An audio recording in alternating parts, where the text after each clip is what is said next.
Hello and welcome back to the channel everyone. दुनिया में बहुत सारी बड़ी डिस्कवरीज और इम्पॉर्टेंट इनोवेशंस की वजह अक्सर बड़ी बड़ी वॉर्स बनी। हेल्थ केयर हो, एजुकेशन हो, स्पेस में जाना हो या टेक्नोलॉजी से रिलेटेड इनोवेशंस हो, ये सारी के सारी वॉर्स की बदौलत हुई। अब आप ये कहेंगे कि हम तो जीडीपी डिस्कस कर रहे हैं और इकोनॉमी डिस्कस कर रहे हैं। What is the relationship between Wars and economy? आज के इस वीडियो में हम ग्रॉस डोमेस्टिक प्रोडक्ट या जीडीपी उसकी एक हिस्ट्री को और इस हिस्ट्री के जरिए एक बड़े पिक्चर को समझने की कोशिश करेंगे। किसी भी स्टेट की, किसी भी नेशन की प्रॉस्पेरिटी को मेजर करने के लिए जो टूल आज इस्तेमाल होता है वो है जीडीपी। लेकिन प्रॉपर जीडीपी पर आने से पहले हम देखेंगे कि जीडीपी दुनिया में कब और कैसे कैलकुलेट होने लगा और इसकी रिलेशनशिप वॉर्स से कैसी है। वॉर्स और इकोनॉमी की दो इंपॉर्टेंट रिलेशनशिप्स हैं।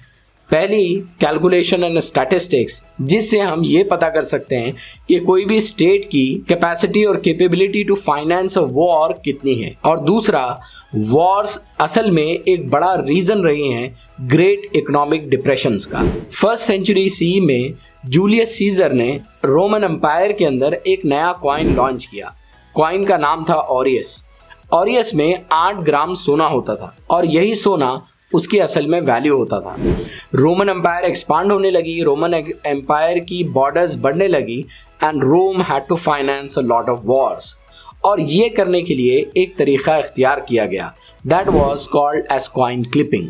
कॉइन क्लिपिंग का मतलब ये होता है कि आप उस गोल्ड कॉइन से, उस ऑरियस से छोटा सा हिस्सा क्लिप कर दें और 8 ग्राम सोने के बजाय अब उसमें सिर्फ 7.5 ग्राम सोना रहे, लेकिन उसकी वैल्यू वही रहे। इसकी वजह से ये होता है कि आपको इजी मनी एक्सेसिबल हो जाती है, आपके पास आसान पैसा आ जाता है। और at the end of the day what happens as a result of this is बढ़ती महंगाई, इन्फ्लेशन होता है and series of economic crisis में कोई भी कंट्री डाल दी जाती है। स्टैटिस्टिक्स और नेशनल वेल्थ को मेजर करने का जो मेथड्स जीडीपी में अल्टीमेटली ट्रांसफॉर्म होता है, उसकी शुरुआत लेटेस्ट अगर हम कहें 1660 में हुई।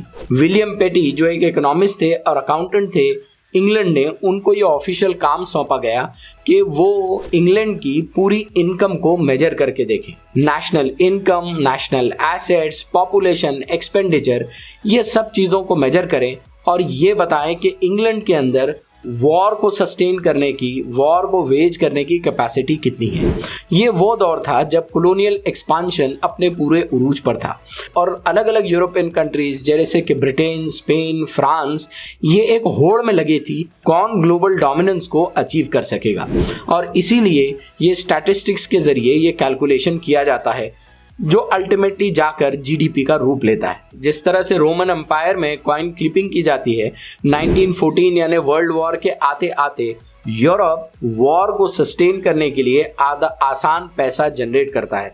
और वो आसान पैसा ये था कि जो कुछ भी पेपर मनी थी, उस पेपर मनी की प्रिंटिंग को बढ़ा दिया जाता है। Instead of increasing the taxes, जिससे आपका रेवेन्यू बढ़े, आप ये करते हैं कि नया कैश प्रिंट करने लग जाते हैं।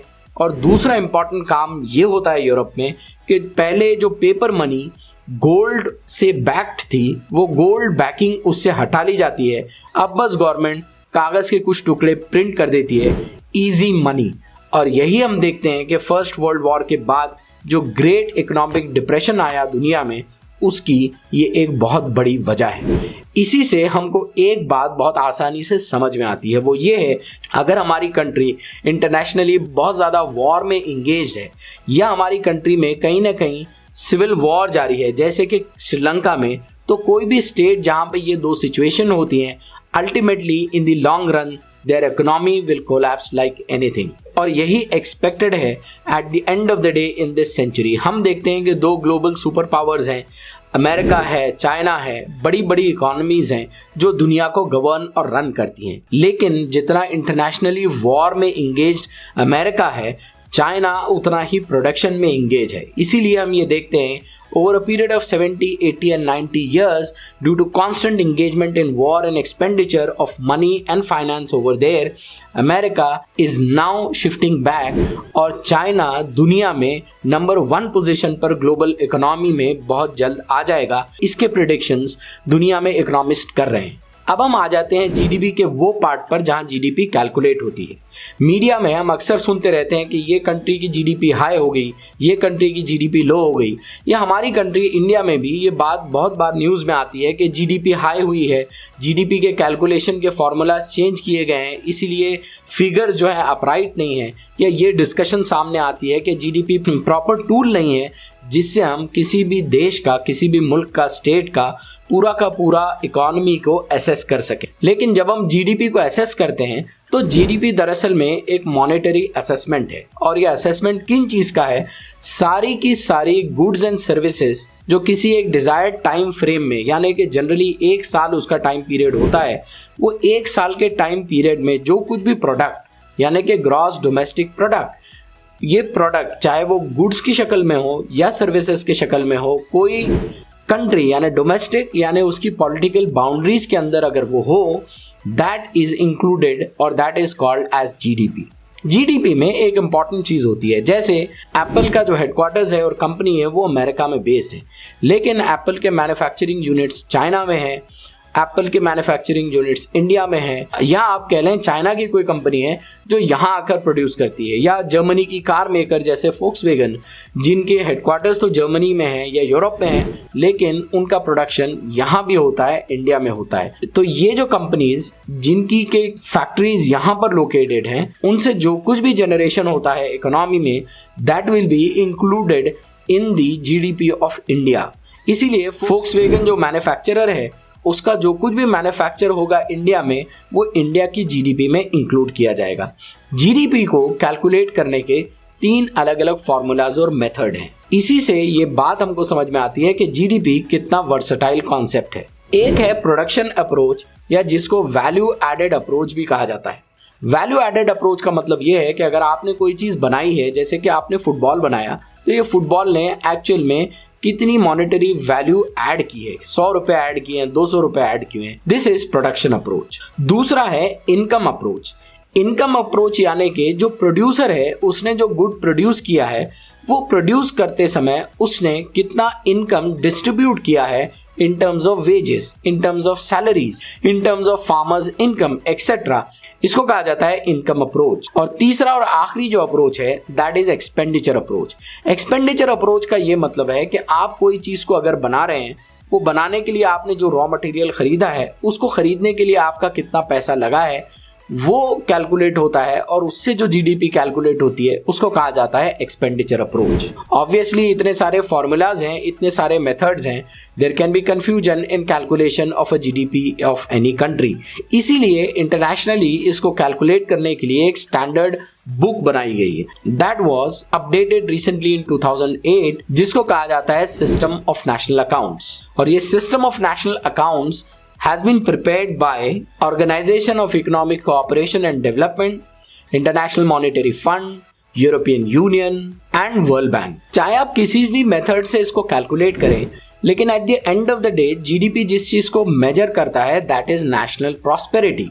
और हम ये देखते हैं कि आज की इकोनॉमी में और आज के इकोनॉमिक कॉन्सेप्ट में ग्रोथ, मोर ग्रोथ और ग्रोथ ऑफ इकोनॉमिक्स की एक होड़ लगी है। और समझना इंपॉर्टेंट चीज इस बात की है, ये जो एडिक्शन है towards economic growth, is it good for any nation? और दूसरा इसी के साथ चला आता कॉन्सेप्ट है that is never ending concept of economic expansion.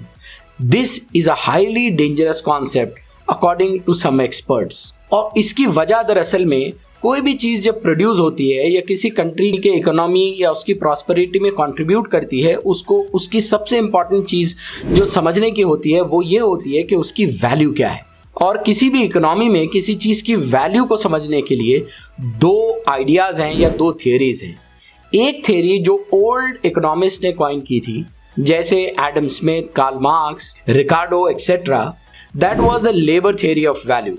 मतलब वैल्यू उन चीजों में है जिनको के वर्कर्स ने प्रोड्यूस किया है, जैसे फूड, क्लोथिंग एक्सेट्रा। लेकिन आज की जो हमारी इकोनॉमी है उसमें जो वैल्यू असर्टन होती है that is given by the new classical economist जैसे अल्फ्रेड मार्शल। और इस थियरी को कहा जाता है marginal utility theory. Marginal utility theory दरअसल में कॉन्सेंट्रेट करती है कंज्यूमर पर। लेबर थ्योरी ऑफ वैल्यू जो थी that concentrated on the labour और द वर्कर। लेकिन मार्जिनल यूटिलिटी थ्योरी जो होती है वो एक ऐसे कॉन्सेप्ट पर बेस्ड है जिसमें दो चीजें आती हैं, दैट इज किसी भी चीज की वैल्यू तय होती है उसकी यूटिलिटी पर या उसकी स्कैर्सिटी पर।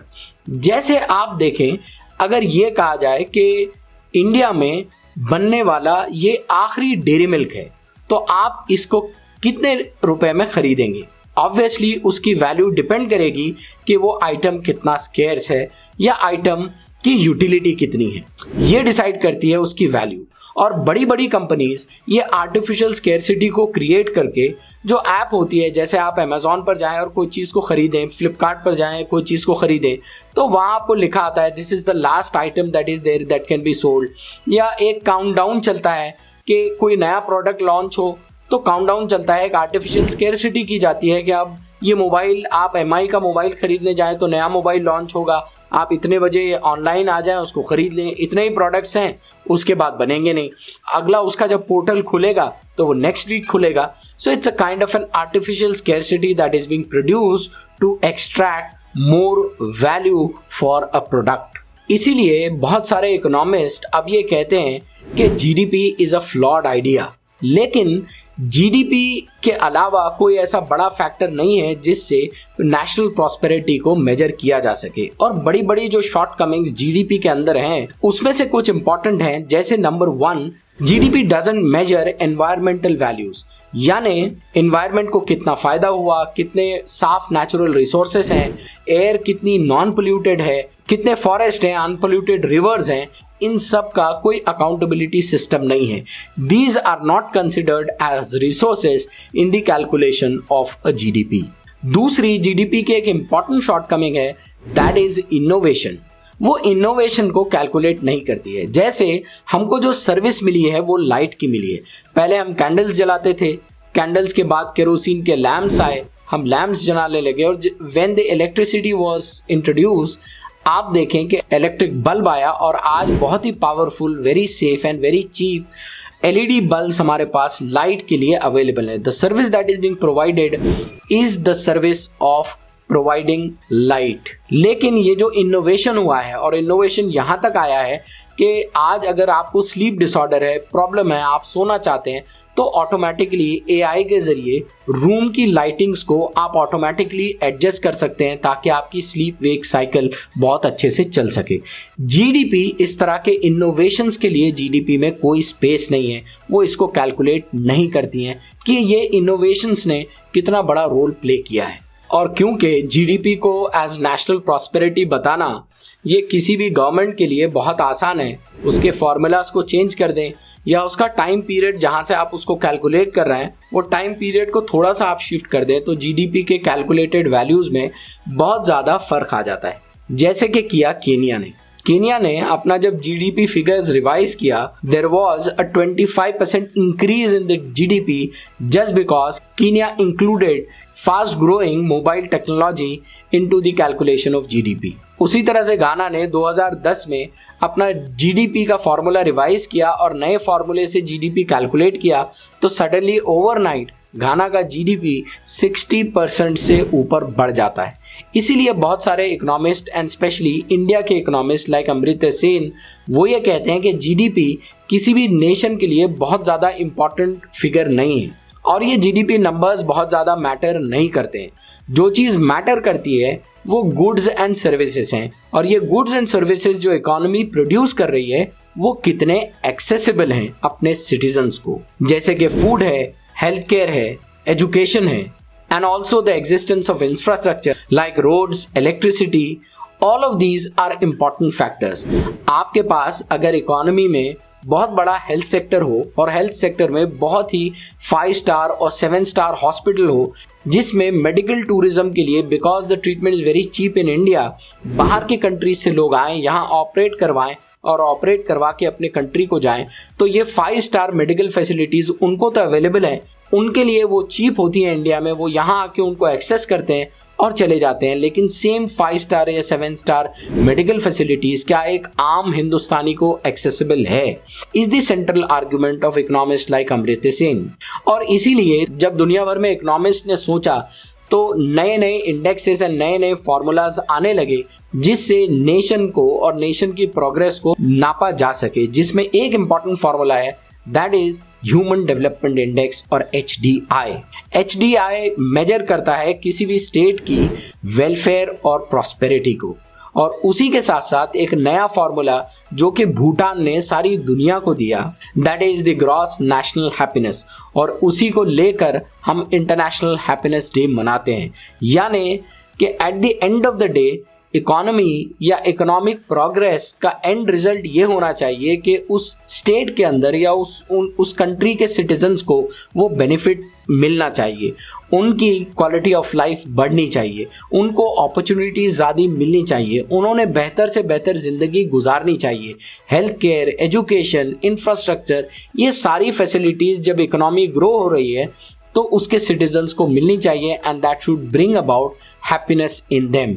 वरना इकोनॉमिक प्रोडक्शन को बढ़ाने के चक्कर में और ज़्यादा से ज़्यादा प्रॉफिटेबल इकोनॉमी को बनाने के चक्कर में और उसके ऑब्सेशन में what ends up happening is mass production ऐसी चीज़ों का होता है जो बहुत कम लोगों की ज़िंदगी में वैल्यू ऐड करती हैं और हम उनको खरीदते जाते हैं and eight the end of the day जब हम इसको खरीदते हैं तो सारा का सारा प्रॉफिट या इकोनॉमी का एक बड़ा हिस्सा कुछ चंद मल्टी बिलियनियर्स के हाथ में चला जाता है जो इकोनॉमी को गवर्न करते हैं। ये थी एक छोटी सी हिस्ट्री और हमारी एक छोटी सी कोशिश to understand what is the relationship of GDP and what is the history of GDP. Hope कि आपको हमारा ये वीडियो इन्फॉर्मेटिव लगा हो, होप कि आपको ये पसंद आया हो। If so, do share it with your family and friends. Do subscribe to our channel, press the notification bell icon so that you are notified whenever we come up with a new video. Hope to see you soon with the next economic theory pretty soon. Till then, thank you very much.